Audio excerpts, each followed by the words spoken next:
J'écoute. Je suis en mode écoute sur tout. Avec Dominique Moret et Jean-Claude. Radio X. 8h31 à Radio X. Et on s'en va de ce pas jaser avec Michel Morin. Sans l'ombre d'un regret pour en arriver là, je recommencerai. Michel Morin, mesdames, messieurs, comment ça va? Ça va bien, Dominique. As-tu passé une belle fête du travail? Bien sûr, comme toi tous qui es les retraité travailleurs de ce monde. Très bon. Michel, on va parler de l'ALENA, les négos, la gestion de l'offre. Comment tu vois ça de ton œil averti? Eh bien, ce que je vais vous dire, Dominique, ce matin, ou ce que je vais vous proposer, c'est une analyse passablement différente de celle qu'on retrouve actuellement dans les différents médias. Je pense que pour la première fois depuis plusieurs mois, M. Trump est dos au mur. Pour la première fois, il n'a plus l'avantage, si je puis dire, et le gouvernement canadien en profite et devrait en profiter. Alors, je m'explique. Oui. M. Trump, on en a parlé la semaine passée, a obtenu des gains très importants au niveau de l'industrie automobile, tant pour les syndicats canadiens que pour les syndicats américains. Il a négocié à notre place.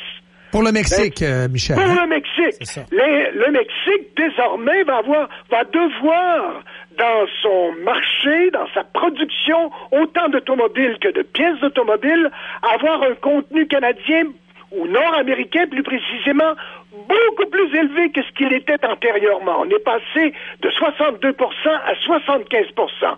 Plus encore, les salaires mexicains vont devoir augmenter. Donc, ça devrait ralentir l'espèce d'exode qu'on a vécu depuis 2 décennies vers le Mexique de l'industrie automobile. Donc, c'est un gain important que les syndicats ont consacré, que les syndicats ont reconnu à sa face même.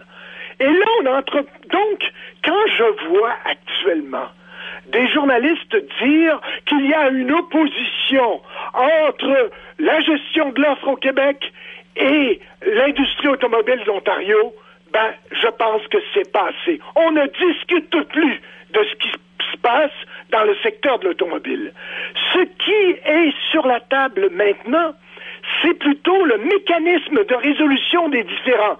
Quand il y a des différends entre les États-Unis et le Canada, il y a un tribunal bipartite qui tranche. C'est là qu'il pourrait y avoir des compromis. Mais je veux revenir politiquement à ce qui se passe quand je dis que M. Trump a le dos au mur. M. Trump peut dès maintenant enclencher une campagne électorale, autant pour les élections de mi-mandat qu'en 2020, pour dire, regardez là, je vous avais dit que ces ententes-là sur l'automobile, c'était mauvais. On les a corrigées. Mais c'est pour ça, il faut qu'il ait l'accord du Congrès. Le Congrès ne lui a pas donné un mandat d'exclure le Canada.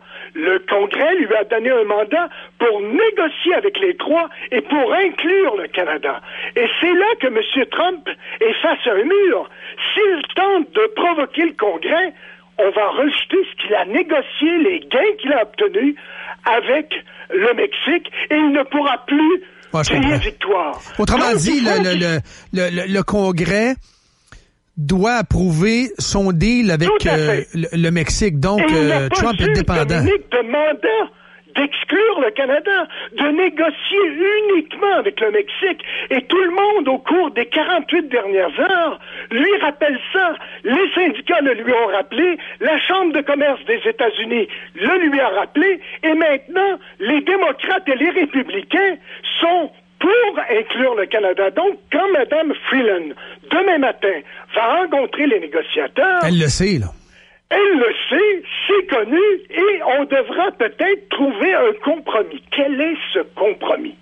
Moi, à mon avis, le compromis au niveau du chapitre 19, donc de ce règlement de mécanisme des différends, ça pourrait être qu'on ferait désormais, on attendrait que les tribunaux administratifs américains se prononcent en cas de différend. On l'a vu récemment, on avait imposé des tarifs pour Bombardier, pour l'aluminium, pour les pâtes et papiers, les tribunaux administratifs aux États-Unis ont renversé ces taxes qu'on voulait imposer. Donc, il y a pas mal de profondeur dans le système américain. Donc, Mme Freeland, évidemment, elle en subira les conséquences, peut-être reculer, quitte à ce qu'on fasse intervenir plus tard le mécanisme, le chapitre 19. La même chose pour le lait. Le lait, c'est un enjeu important pour le gouvernement Trudeau, mais le gouvernement Trudeau a déjà pillé 2 fois. A reculé 2 fois, autant en Europe que dans l'accord du Transpacifique, partenariat transpacifique, pour permettre plus d'importations sans jeter par terre. Avec des compensations, Michel, de 4,5 milliards pour les deux. Agriculteurs. Oui. Alors, il y a moyen de moyenner, comme on dit, pour que les deux sauvent la face, pour que M. Trump puisse dire, regardez là, j'ai renégocié pour l'automobile, j'ai ouvert la porte aux producteurs agricoles américains, notamment du Wisconsin, où c'est un État très important pour lui. Il l'a gagné aux dernières élections. Il l'a gagné, c'était la première fois qu'un républicain le gagnait depuis Reagan en 84. Tout à fait. Alors donc, voyez-vous, je pense que là, les négociations, c'est de trouver une porte de sortie pour que personne ne perde la face, y compris M. Trump. Ça y prend un face-saver à Trump parce que Trump, lui, a fait campagne pour le démantèlement de la gestion de l'offre. Mais finalement, le démantèlement complet de la gestion de l'offre, on verra pas ça, Michel, au Canada. Ça serait très surprenant. L'agriculture l'a dit plusieurs fois.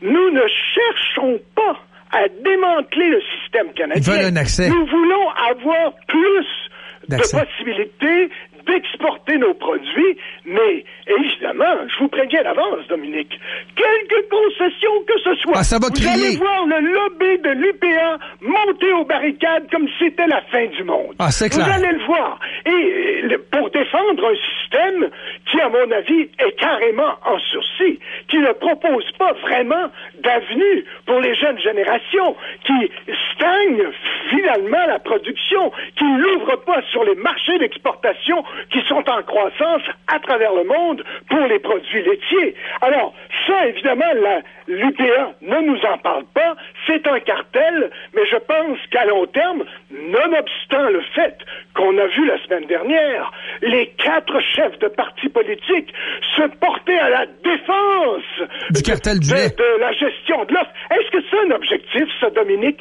que de conserver le même nombre de fermes familiales? Ça n'est pas arrivé depuis 72. On a vu constamment le nombre de fermes familiales diminuer. Oui. Il faut être réaliste, faire des réformes, proposer un système de transition. Les agriculteurs, de bonne foi, travaillent avec la gestion de l'offre. Imaginez, Dominique, ils payent 25 000 $ pour chaque vache, pour son papier, pour son quota, alors qu'ils pourraient mettre ce 25 000 $ sur des équipements plus productifs qui leur permettraient de compétitionner à l'échelle internationale. Es-tu surpris de voir, je vais te poser une question ouverte. Comment tu trouves ça, justement, d'avoir vu les chefs politiques autour du boss de l'UPA? On dirait que c'est le boss de l'UPA qui mène le monde au Québec. Mais c'est de toujours. C'est depuis toujours. En ce qui concerne tout le monde, n'ose avoir le courage qu'a eu, par exemple, M. Bernier dans sa propre circonscription en Beauce. N'est-ce pas? Lui, il dit, ça ne tient plus.